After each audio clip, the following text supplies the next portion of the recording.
that was the move that they made. I think you got that one licked. Brilliant. Right, what have you got, Mel? Right, now, I've got lots of, well, a couple of stories about herbs, or herbs, as you say in America. Herbs. Why do they say herbs? Yeah. Why they say herbs? Herbs. I like it. I'm not criticising it. Yeah, I know. I guess. Herbs. I guess in America, people just different, baby. They are. I know, and I respect that. I like that. Anyway, herbs. Yes, 2 herb stories. Now, apparently, fresh basil is grown in Israel. It's thought to have been the cause of 32 cases of an unusual strain of salmonella. Is that right? Yeah. Apparently so. That's the bad herb story. Right, OK. But now the good herb story, which I am obsessed with. Urge to wash it, I just read there, so if you've got fresh basil, wash it. Yeah. Or basil. Yeah. Basil. Yeah. Yeah. Basil. I've got a story about... You're sort of international Freundschaft, aren't you? I'm embracing, I like it. Yeah. I've got a good herb story, which is about oregano. And apparently, this is great, oregano oil contains an antibacterial compound called carvacrol. Or carvacol, carvacol. if you're from Transylvania. Carvacol. Yeah. Which works at boiling point, and it's more powerful than 18 types of antibiotic, so it might be the cure for MRSA.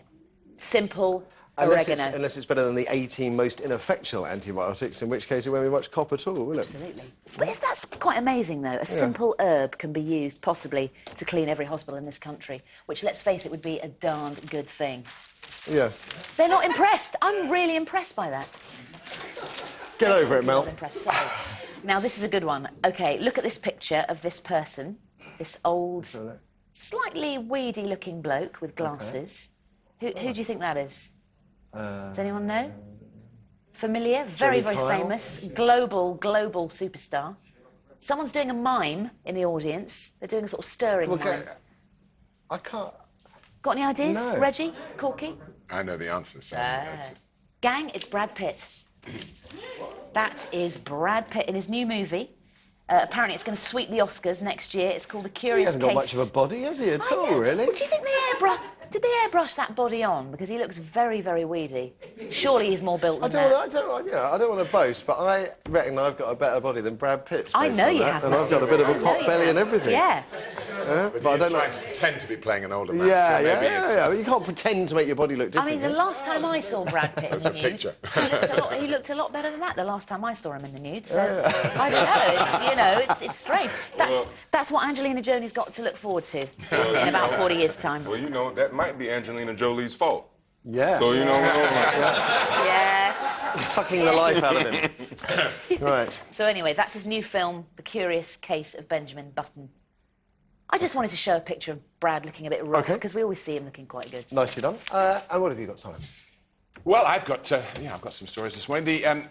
There's a story in the Mail here this morning about a woman who saw 2 men naked in the bushes and she told the police, and then she was told that in actual fact she should just take a different route through the park that she was walking through.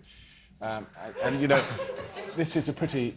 I mean, it just seems as though we're kind of going all wrong with policing and everything. It seems that, as it were, criminals or criminal acts are kind of being sort of just pushed to one side. And I mean, I had a friend the other day who got on a train with a whole bunch of football fans who actually were more hooligans than fans, and he complained to the police about the journey that he was undergoing, and he was told, well, we can't really do anything about it. It's too dangerous for us to travel on the train.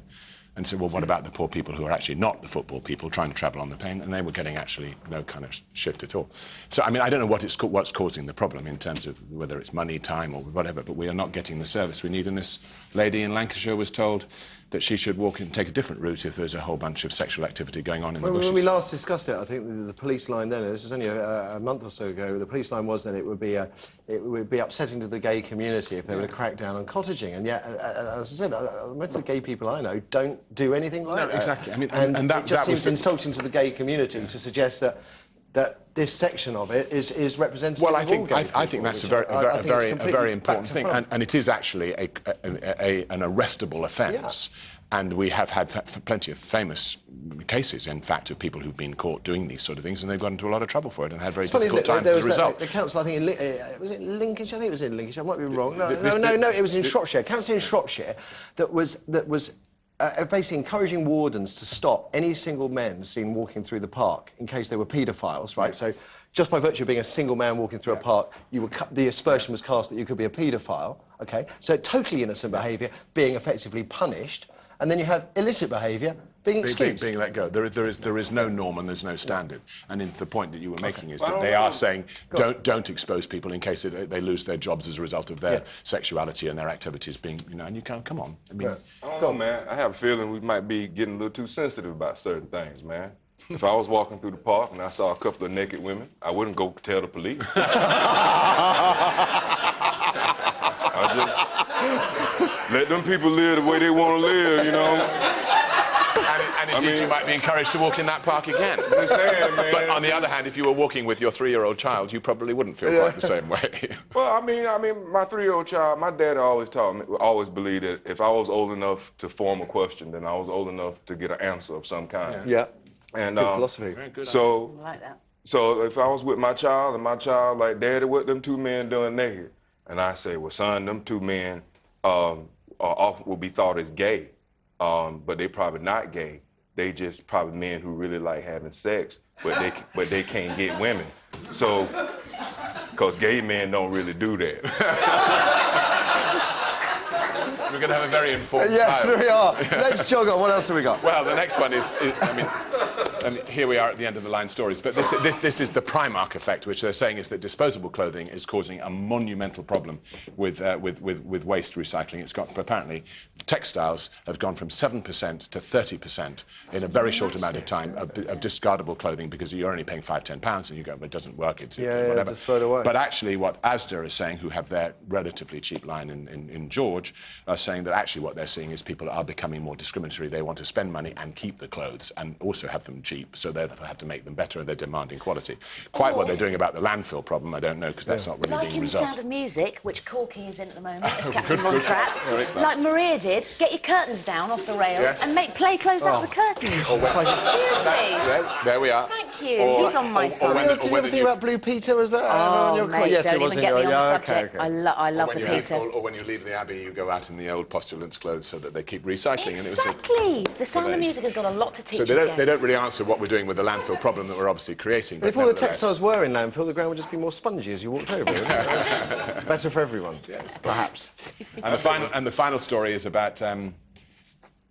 this is a piece of kind of the usual sort of tabloid nonsense, really, but the Express is telling us that 20 years ago the Queen was given a Russian samovar with an electric attachment. And it's been pride of it's been the pride of place in Balmoral for some years. I bet it has, yeah. And they've now gone through. They were told never to use it because the electricity the whole thing looked terribly dodgy, so they never used it. Right. And then the security people have gone through it and think that in actual fact it might have been contained a bug, or it might have actually set something off as soon as you set it in. And so they've actually taken it away and it's now in storage. But actually, more interestingly, on the same page, there's a story about how US spies snooped on Blair's private calls, which I think is probably much more interesting if you're reading this Express. What would you learn, though, about politics if you put a bug in the Queen's samovar? But the Queen doesn't know who knows anything about anything, does she? But She doesn't know who's... Ophelia, could you move that cushion just a little bit to the right, please? Thank you very much. Would you mind moving that footstool, please? And that's what I mean. You wouldn't get any. I mean, you wouldn't get anything if you bugged the Queen. I think that's code. Yes. Maybe it is. OK, let's round up the papers. Just before we do, though, a quick word about a show we've got in the pipeline, Dieting While Pregnant. It's apparently, people do this. If you find it hard to accept your pregnant body and you hate your growing bump, maybe you start dieting. If that rings a bell with you, if you have dieted while pregnant, give us a call, 0207 173 5555. I'd love to know how it went.